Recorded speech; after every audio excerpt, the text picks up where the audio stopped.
సినిమాలో ఈ ఆయిల్ నిక్షేపాలు దొరకడం అనేది సినిమాలో మెయిన్ పాయింట్. రీసెంట్ టైమ్స్ లో కూడా ఇండియాలో యాదృచ్ఛికంగా అరేబియా మహాసముద్రంలో ఆయిల్ నిక్షేపాలు దొరికినాయండి. సో దానికి అంటే మీరు చాలా అడ్వాన్స్డ్ గా ఆలోచించి కథను తయారు చేసి ఉంటారు. బట్ ఇప్పుడు ఆ ప్రాసెస్ జరుగుతుంది ఇండియాలో. సో దానివల్ల ఇండియా ఆర్థిక వ్యవస్థ మొత్తం మారిపోయి చమురు మనం విదేశాల నుండి చమురు దిగుమతి చేసుకోవాల్సిన అవసరం లేకుండా పోయింది. సో ఈ పాయింట్కి మీకు అసలు ఎలా అనిపిస్తుంది ఇప్పుడు అలా జరగటం?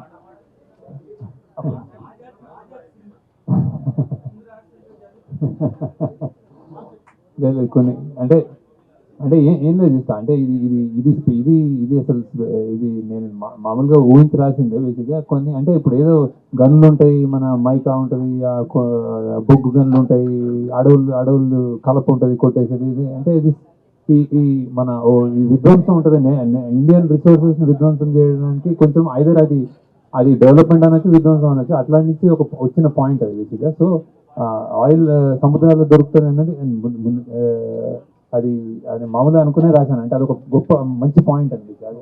సో ఇప్పుడు దొరికిందంటే హ్యాపీ, ఇంకా ఇంకా ఎంత దొరికితే అంత హ్యాపీ. అది ఈ ఆయిల్ నిక్షేపాలతో మీకు మీ ప్రొడ్యూసర్ ఉపయోగం చేశారు మీరు. సార్ ఇది ఏ పొలిటికల్ పార్టీకి సంబంధించిన సిద్ధప్ అయి ఉండొచ్చండి. మామూలుగా అంటే సినిమాకి సంబంధించి మీరు తీసుకున్న పాయింట్ అది అందరికి తెలిసిన పాయింట్స్ యాక్చువల్లీ. ఇప్పుడు గవర్నమెంట్ గురించి కూడా మాట్లాడుతున్నప్పుడు అనేక సార్లు కూడా దీనికి సంబంధించి మాట్లాడారు. దీనికి సంబంధించి పేర్లు చెప్పలేదు కానీ గ్రూప్స్ గురించి కూడా మాట్లాడారు. ఇది ఇది ఇది ఏ పొలిటికల్ పార్టీ అని మన దేశ చరిత్ర, ఇది ఒక పొలిటికల్ పార్టీ.